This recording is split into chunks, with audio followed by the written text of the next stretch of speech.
안녕하세요. 미디어 데모스 류필입니다. 행동하는 의사의 임닥터입니다. 행동하는 의사회와 미디어 데모스가 함께하는 보건의료뉴스 톱파보기 첫 번째 시간입니다. 자, 저희가 평소에는 네. 이제 무엇이든 물어보세요 코너를 진행했는데 네네. 이제 한 달에 한 번 정도씩 관심이 가는 뉴스를 좀 뽑아서 살펴보기로 네. 했잖아요.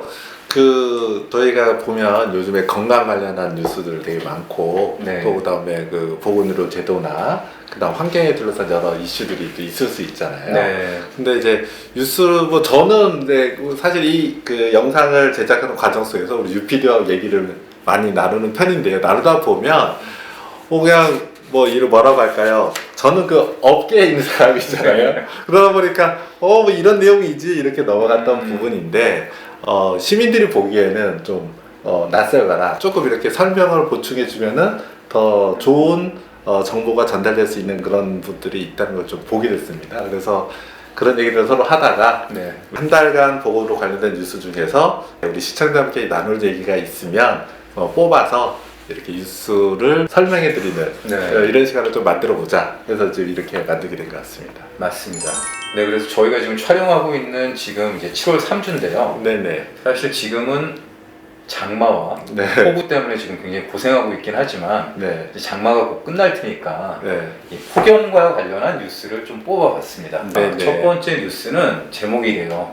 폭염엔 온열병만 무서운 게 아니야. 6가지나 있다.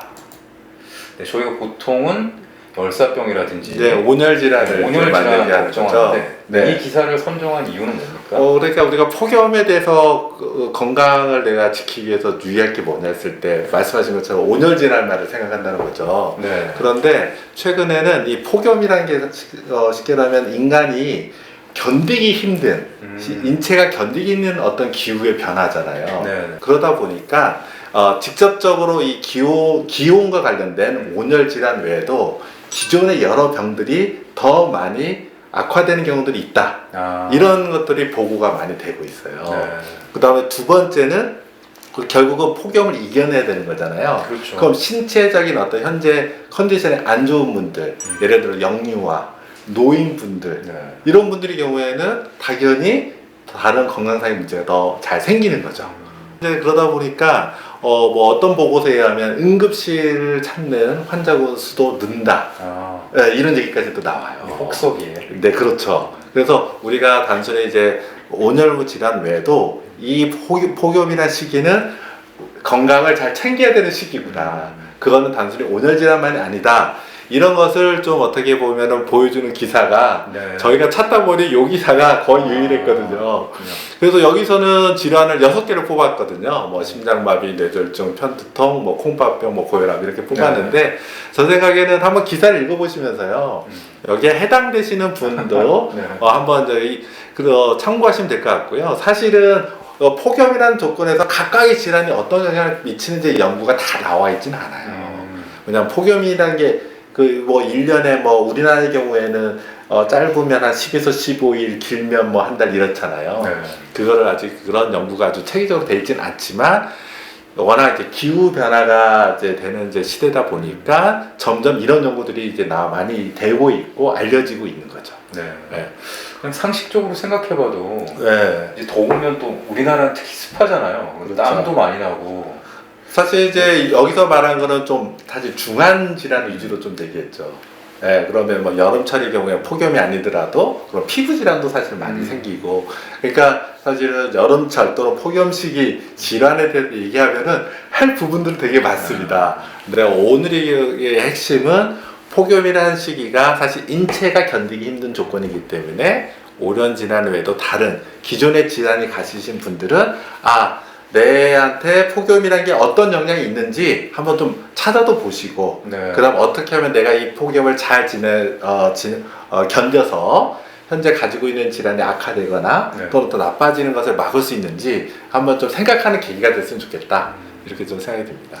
그럼 이제 건강에 취약한 분들 네. 특별히 조심하셔야 되는데 그렇지 않은 분들도 일반적으로 주의해야 되는 그러니까 일반적으로 결국은 폭염에서 문제되는 것은 이거는 그러니까 우리 인체는 항상성을 가진데 그 체온에 대해서도 항상성을 가지거든요. 그러니까 일정한 범위의 기온까지는 큰 무리 없이 견딘다고요.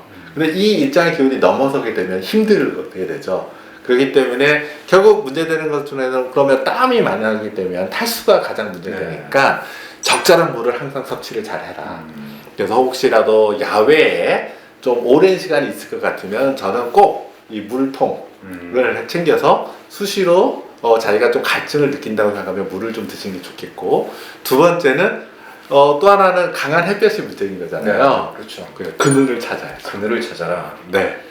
아, 나는 괜찮아 하면서 뺑볕에 막 돌아다니거나 그런 건 안 되는 거죠.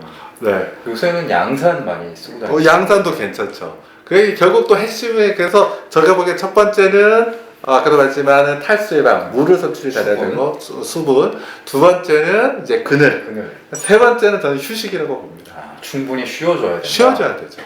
네. 그러니까 꼭 뭐 일을 하는 게 아니라 내가 뭔가 할 때도 지금은 뭔가 몸이 힘든 상태구나라고 생각해서 자기가 평소 하는 것보다는 조금 매일 한 시간을 꾸준히 뭔가 했었다면 환경적으로 지금 폭염이라는 조건에 노출돼 있다면 이걸 좀 줄여야죠. 뭐 한 30분 정도 하고 쉰다던가. 네. 잠깐 신다는 게 큰 의미가 없었다고 생각할 수도 모르겠지만, 사람은 회복 능력이 있다고 좀 말씀드렸잖아요. 어느 일정한 부하 상태를 어느 정도 시간까지는 견디지만 그걸 넘어서면 병이 생기거든요. 휴식은 일정한 부하에서 몸이 못 견딜 때 쉬어주면서 다시 신체 기능을 회복시켜주는 거기 때문에 적절한 휴식을 취하는 것은 굉장히 중요한 것 같습니다. 이 세 가지가 기본일 것 같아요. 그래서 각자의 상황과 조건에 맞게 이제 그 세 가지를 잘 챙겨 나가시는 게 일단 가장 이제 공통적이고 기본적인 사항일 것 같습니다. 네, 저희가 이제 폭염은 온열병만 무서운 게 아니다. 무서운 게 6가지나 있다. 기사를 살펴봤는데요. 이 기사 한번 링크 알려드릴 테니까 한 번씩 클릭해 보시고요. 또 임닥터가 알려준 폭염 대처법 3가지. 물, 그늘, 휴식 꼭 기억하시면 좋겠습니다.